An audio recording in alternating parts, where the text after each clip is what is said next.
Hi, welcome to Loose Change. I'm Jim Evans. Thanks for joining us. And as you can see, we're back in the studio. It's been a while, but we do so for a very good reason.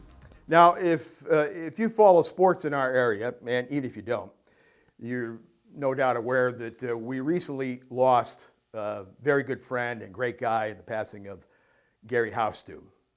And you may have even seen a couple of shows in tribute to Gary here on Armstrong, one that included his brother Ray. And to take it just a step further, Ray is going to join us in studio to talk a little more about his brother Gary as well as his brother Chuck. And we're going to do that right after we do this, so stick with us. Business Pro Wi-Fi from Armstrong Business Solutions is more than just Wi-Fi. It enhances productivity, tightens security, and is tailor-made for small business. Take control over guest networks with a branded portal, protect sensitive data, and manage staff with the WorkPass app. Business Pro Wi-Fi gives you customer insight, turning analytics into opportunities. Get a fully connected business intelligence platform in the palm of your hand. Business Pro Wi-Fi from Armstrong Business Solutions. Welcome back to Loose Change. I'm Jim Evans, and I had the privilege to be joined by Ray Housteau. And Ray, thanks so much for taking the time to be with us. And we've been trying to do this for a while, Yes, but we have. as everyone knows, the last 2 years, the situation's been fluid, so we kind of have to roll with it. Jim, thank you for having me. But my and our condolences to you and your family. Thank you. How are you doing and everybody in your family? We're doing well. We're doing well. We had a rough year. Yes. And to say the least, and the community support that they rallied around our family, and it's helped us immensely, and we're doing all right. Good. Chloe doing okay? She's having a rough go of it as well, of course, as you would imagine. But we're all that much better because of the support that we got throughout the community. Absolutely. Yeah. What made Gary so special? You know, he was special. That's the thing, and he was just good at everything, Jim. He was the kind of guy. He was a good athlete, which everybody knows. He was smart, a good student. His relationships. He was a good brother, a good son, a great father. He was a good photographer. He was a good writer. He asked me to go to karaoke a couple months before he passed, and he could sing. You know, everything he did. He was one of those guys who was really good at. But what he was best at was fighting for his life, and I think that's what attracted everybody. That's what he made his mark with everybody. That story, the battle, the inevitability of it. I think that is what drew everybody in. You know, that kind of maybe leans back on his athletic competitiveness. That he's always in the game and not going to give up until it's done. You never thought he was going to lose that fight. And you know what he didn't? When people say that Gary lost his battle with cancer, he didn't. He lost the forever battle, but he kicked cancer's butt for 5 years. Yeah, most people Stage 4. Yeah. And, to me, that's a win. And I think part of it was because he would never concede defeat. He just got tired. It's a long battle, and I couldn't have done it. He's a winner. Absolutely. And you mentioned all the support, and you're a rich man if you have a lot of friends and people in your life, and boy, he sure did. And I didn't get a chance to know him as close as I would have liked to, at least not until we had him in our radio show and here on this show, and I got to talk to him a little bit more. And I'd see him out at games and say hi and quick chit chat. But he just immediately struck me as such a likable and genuine guy. That stuck with me, from that time. Well, he was genuine, and I think everybody got a little bit of a view of that when he started writing about the battle that he was going through. The detail, the rawness, the truthfulness. I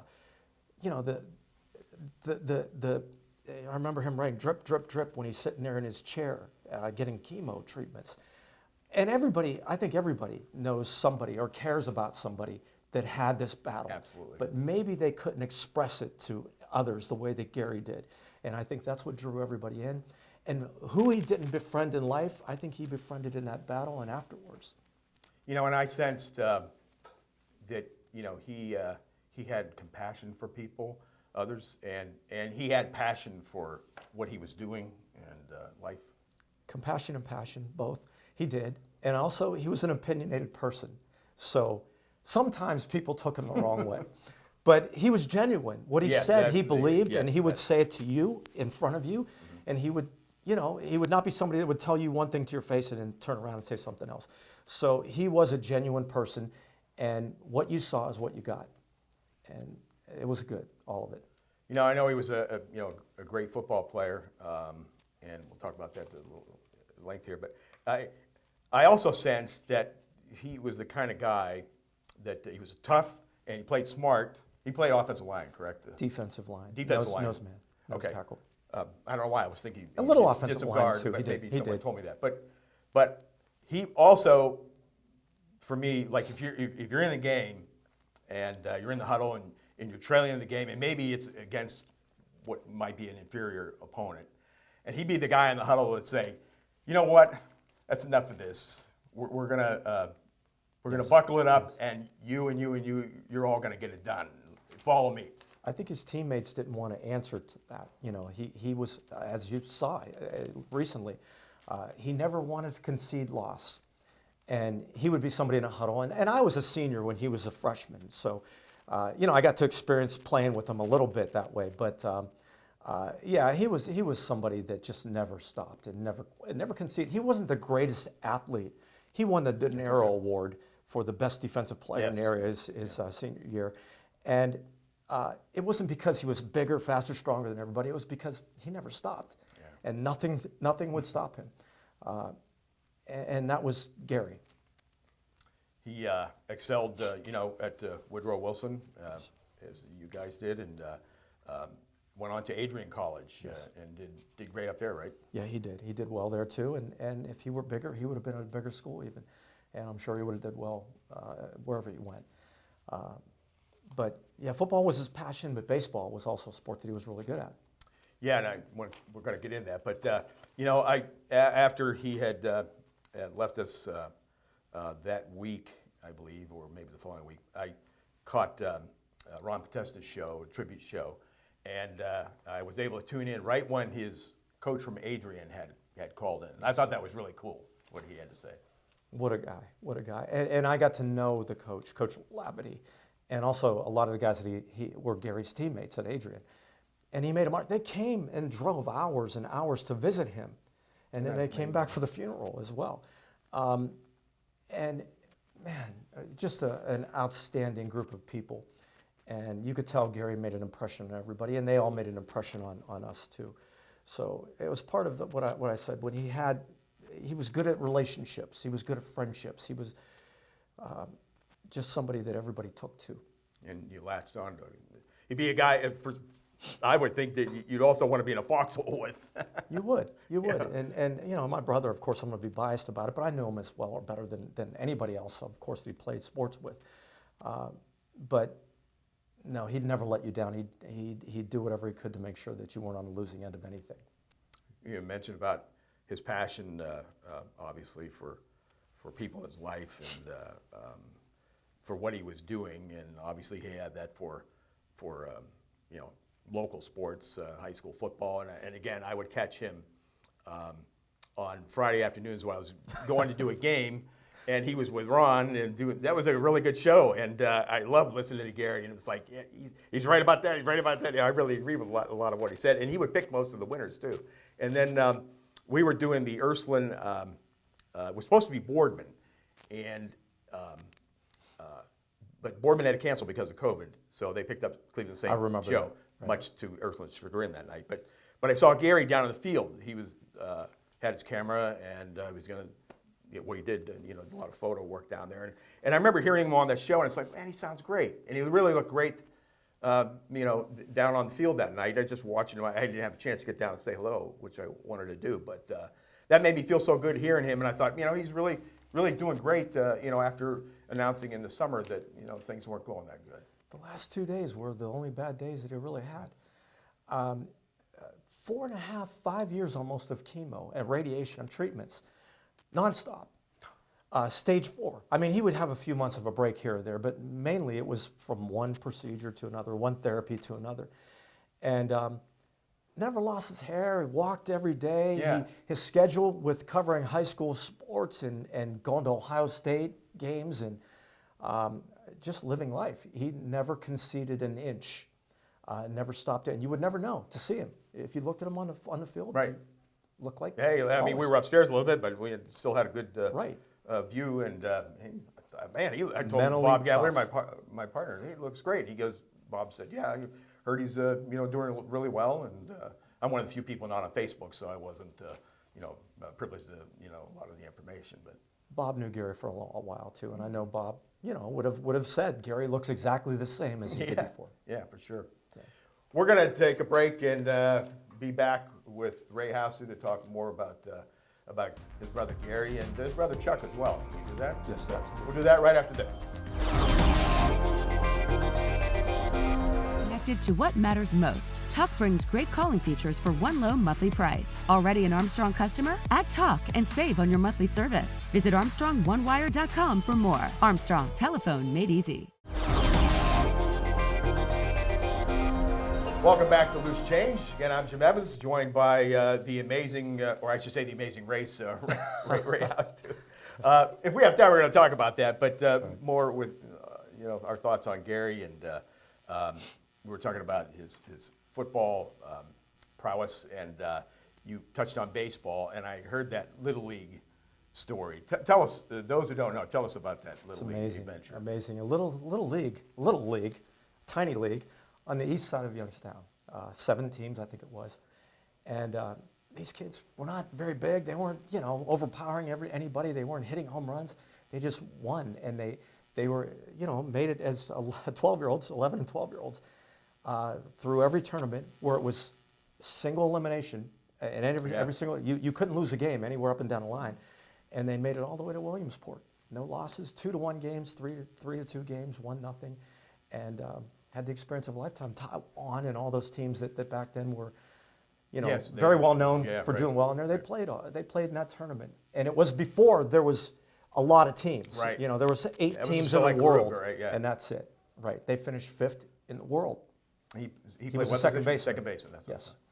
He didn't look like a second baseman. Well, yeah, but he made it work. Second base. The whole team did. Yes. Did he talk about that experience much? Gary didn't talk about anything he did. He put his trophies in the basement. He had these things, MVP, most, best lineman, best this or that, and trophies from the Little League World Series.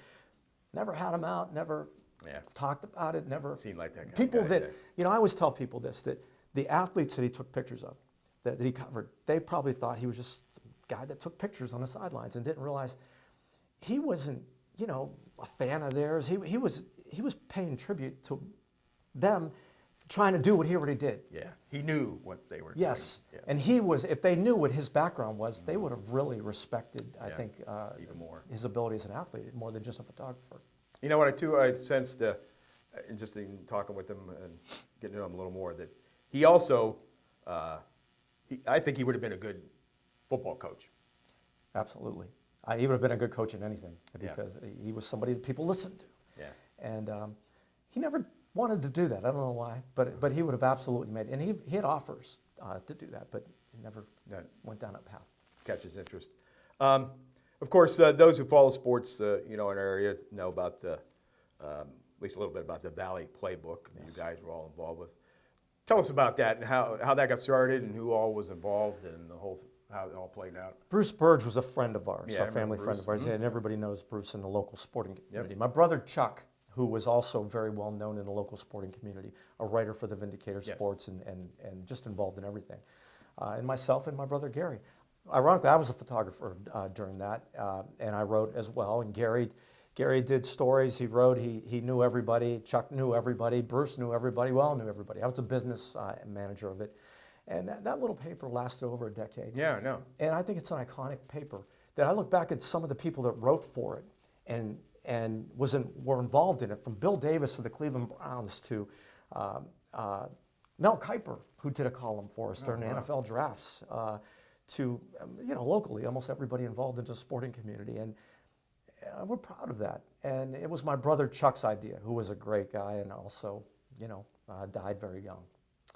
Yeah, that had to be a product of all of your passion, all of your passions for athletics and certainly for our area. Absolutely. We were all sports nuts. We would have NFL draft parties that, had more information I think they had at that time on ESPN for the NFL draft. And that's just our passion for everybody. I mean, we all had jobs outside of that, but that was more of a labor of love. And it was bonding, with all of us. We just all had the exact same interest and the same level of interest. It was fun. How did it eventually play out that you said, okay, that's the end of the line with that? Or it's a regret of mine because we stopped that right before the internet became the thing that it could have been. The opportunity there, because we would have been, what we did on the internet would have translated into something absolutely. That absolutely would have been a big financial and monetary success. But it was time consuming. And it was when you cut and pasted everything. And it just got to be too much after a while. Okay. And if you're working other jobs, obviously. It is, in families, and we had Right. young families, and it just was something we had to make a decision on. And that was, unfortunately, the decision. Yeah, you mentioned, of course, and people know that Gary was involved with, Ohio State and Bucknuts, and that was a big thing for him, wasn't it? It was. And he knew everybody down there as well. I mean, Gary would walk down Ohio State, we'd go to the tailgate, and, there's the families of the Bosas and the Elliots and just everybody. And great friends with Gary and knew everything about him and us. And he just took over and started with a friend of his, Rocky. Rocky had a tailgate, and Gary ended up bringing all kinds of players and families and to that. So, he was a big Ohio State fan, and as if you watch or listen to Ron Potesta's show, you would have heard those arguments. Oh yeah, for sure. But wow, the experiences that he had a chance to have that most people don't even come close. That's really something. He was on the sidelines of every stadium you'd want to be in, except for Notre Dame, which he was really hoping that he was going to be able to do. And taking pictures for 20-something years, whatever it was. And never missed an Ohio State home game, but also went to a lot of the away games, so got to take pictures at iconic stadiums. The whiteout of Penn State and Wisconsin, and all that. So, he had experiences that were... we used to do that. I mean, very few exactly. people. We mentioned maybe he probably would have been a great coach in whatever sport, but do you think there would have been anything else that if he hadn't chose the path he did that he would have really been great at and excelled in? Oh, yeah, he would have been great at. Would he have done it over and above anything he's done that he did in his life? No. His passion was what he did. He did what his passion was. But he would have been good at anything. Yeah. He was a teacher, too. He taught. He had a mathematics degree. People don't know that. So he also did that. And if he pursued that avenue, he would have been able to be very successful in that field as well. But he did what he wanted to do, and he did it well. Of course, we touched on, you mentioned your brother Chuck, and lost him a while back. But again, another guy that I always enjoyed saying hi to at the games and talking with briefly, and talk a little bit about him. Well, they both spoke highly of you. I want you to know, Gary and Chuck. That. They did. Chuck was a great guy. Everybody that knew Chuck liked Chuck. Yes, oh yeah. And he just was somebody that got along with everybody. He was the most laid back of all of us. Yeah. I'm a go-go person. Gary was like that too, but Chuck wasn't. But he did everything he wanted to do as well. He was a great father, and he was involved in athletics all his life. That's how we were brought up. We were raised on baseball fields, basketball courts, football fields. I remember my dad used to manage the reserve base gym in Vienna, and when I was a little kid putting boxing gloves on there. I just was how we all were, and Chuck was as passionate about that as anybody. And you mentioned all that, and when I have other people come in, specifically coaches, and everyone will emphasize how important that sports at a young age can carry over into adult life and just give you so many positives to take into that phase of your life and how important it is. I'm a stockbroker. That's what I do. It has nothing to do with sports. But the reason I'm good at what I do, and I do consider myself good at what I do, and the reason I'm successful, any degree of success I have, is due to sports. the discipline, the determination, the effort that you have to put into being successful in sports translated for me and my brothers into every other aspect of life. Have you gotten any, of course, again, I mentioned the roundtable show you guys did at Upstairs Lounge, right, Greg? Yes. And get any feedback, reaction on that? Lots of it. Everybody loved that, and it felt like a conversation Yeah, it between was. four guys that were just friends and talking about somebody. There was a fifth guy that was a friend and couldn't be there. The feedback was enormous, and it was all very, very positive. It was Ron Potesta, John Batcho, and Jeff Ondash, Yes, and yourself. three great guys who all knew Gary very well as I and knew me as well. Yeah. How would you want people to remember Gary and your brother Chuck as well? Genuine, they were genuine guys. What they said to your face, I said that earlier. They wouldn't say anything different behind your back. If it were bad, they would still say it to your face. Gary more than Chuck. Chuck just didn't have a bad thought about anybody, but he was genuine. Yeah. They both were, and I'm proud to be their brother. Absolutely. And we often say this, hear it, and about people that leave us too soon, gone, but in this case, definitely not forgotten.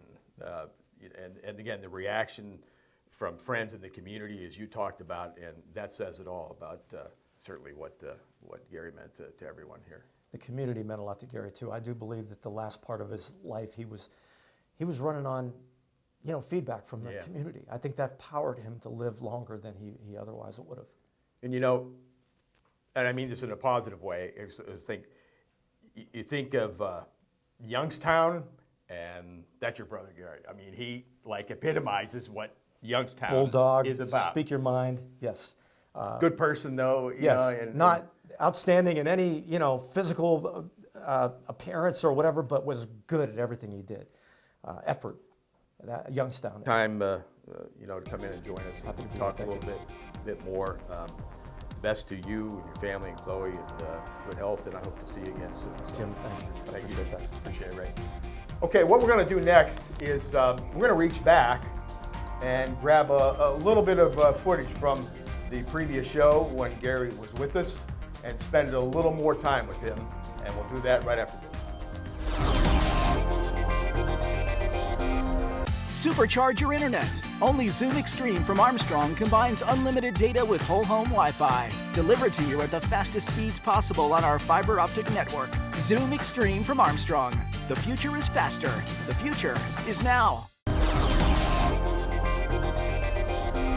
It's my privilege to have a local sports writer, photographer, and great guy, Gary Housteau. Gary, thanks for being on the show. Thanks, Jim. It's a privilege to be here. Looking forward to it. Well, we're excited to have you, and what we like to do, what we always do when people sit in that chair, is for those who don't know, start off with a little background information. Where you're from, where you went to school, how your career path took shape. Sure. I'm a local guy. I went to Woodrow Wilson High School, graduated in '82, played a little football there, a couple of years all-conference, and a De Niro Award winner back in the day. Nice. They don't have that anymore. But Yeah. went to college, played a little small ball, Mount Union type, Adrian College. My Division brother III. went there briefly. Yep. So we played against him, actually. So it was just a chance to play middle guard, which was what I did, and Adrian was a 50 program, and I just decided to go. There is a little pipeline from this area to Adrian, believe it or Yeah. not. So a lot of guys have went there. And came back and started to do a little stringing work for the Vindicator with my brother Chuck, obviously, and Yeah. my late brother Chucky. It's ironic that 5 years ago, November 19th, 2010. Yeah, I know. It's amazing. He passed, but Chuck was a big force for my career because he helped get me started with the Valley's Playbook. I don't know if you remember that Sure publication. do. Obviously, Yep, that was a great thing. he had the Crunch Time column. It was a unique thing that he started. Monthly tabloid. We covered high school football Yep. and YSU and Jim Tressel. So I learned a little bit of writing skills from my brother, and then my brother Ray. He got involved with photography, or got me involved with photography, sort of, just as a hobby. Never imagined it, and it's led to a good thing for me because as the playbook went for 10 years, it was a good product while it lasted. It Yes. just kind of got to the point where it became too big to either make a business out of it or not, and we had too many things going on. And I would help out with at the time Buckeye Sports Bulletin in Columbus, doing articles up here for them, recruiting articles.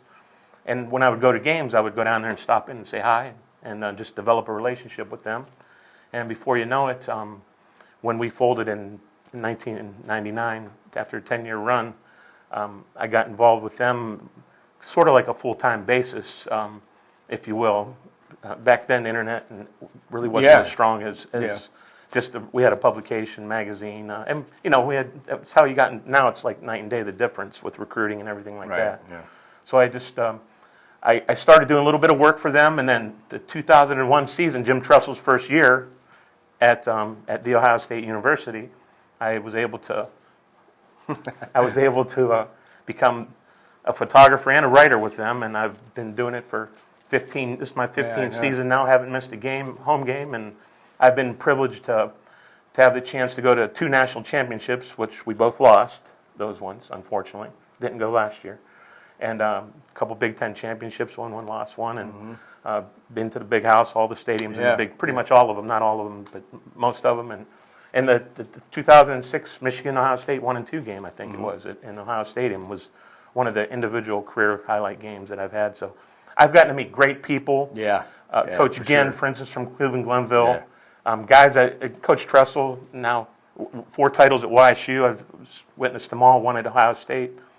People I would never have gotten a chance to meet and have associations with, kind of like yourself. And now I'm just keeping busy trying to do a little radio on once in a while, and I make that trip down to I-71 in Columbus, every home game, and hope to keep doing it for a while. Great deal, absolutely. And fun to cover Ohio State, then a good high school game, or let me think about that for a minute. I had the privilege of doing YSU for all these years before I did Ohio State, and I never missed a game there. I was very lucky in seeing Coach Tressel's career there as well. But Ohio State's a different animal, to this day, like I said, I haven't missed a home game, and that band comes down on the field. I have some pregame stuff to do. You look for recruits who are there, because then you report up to their press box and let them know some of the kids you see or you visually see there. They say they're coming, but they want to get an idea if they're there or not. And before you know it, here comes the band across the field, and Ohio State's got some of the greatest fight songs. Good thing about Boardman, if you go to Boardman game Friday night, you get to hear everything there. You even see Script Ohio with the great Boardman Spartans. Unfortunately, the game didn't turn out very well in the playoffs for them, but you get some Ohio State, you get ready to go, and then in the morning, sometimes 5, 6 o'clock in the morning, I'm hitting the highway and heading downtown. But it's either one's fun. If I have there's not much of a choice to make. But I enjoy all of it. I enjoyed YSU. I enjoy the high school. I haven't missed a state title game. Maybe I'm sure others have done it in football, basketball, and track since probably the late 90s. And now the last 2 years I have, because the last day of state Division I is when Ohio State's in the Big Ten championship. So I had to leave after Friday night, and head on out to Indianapolis. So I've missed a couple of games, but I haven't missed a tournament since like the late 90s on all three sports. That's always really good stuff, isn't it? It is, even track. People don't understand. I've enjoyed doing that the couple times that I did. It is, and there's local kids, and there's football recruits that are in there. That's one of the reasons why I'm there, obviously. But just great. You see the thrill of victory and the agony of defeat right there on the finish line. And basketball is always great, boys and girls. I haven't been to the girls in the last couple of years. It's just too much, because they're one week after another, the tournament. But I've seen. I didn't see LeBron, but I saw right after is when I started going to the boys tournaments in basketball. Well, that's going to do it for our show. Thanks so much to Ray Housteau for his time to come in and talk about his brothers, Gary and Chuck. And it applies in both cases that they're gone, but definitely not forgotten, for sure. And the best to all of their members of their family, and to Chloe as well. Thanks to Greg Roten. Great to see you, Greg, and all of you. And we'll catch you next time here on Loose Change.